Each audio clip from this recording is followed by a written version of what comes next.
The ongoing Mobile World Congress is witnessing a host of exciting announcements from smartphone companies. Tecno unveiled its first foldable smartphone at the event.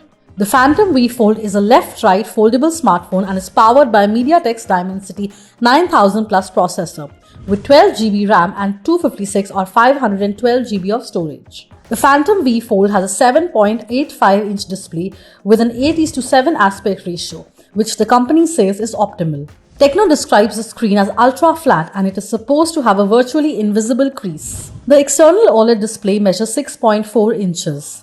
This phone also has stereo speakers and a 5-lens photography system. As per the company, the phone's flagship dual LTPO screens have an adaptive 10 to 120Hz refresh rate and deliver smooth motion and transitions when folded as well as unfolded.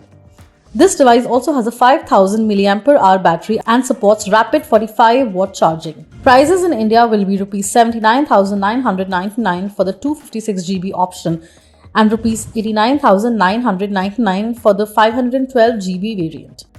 And both will be available in black and white. It's likely to be launched in India soon, but expect availability to be limited. So what do you think of the interesting unveil?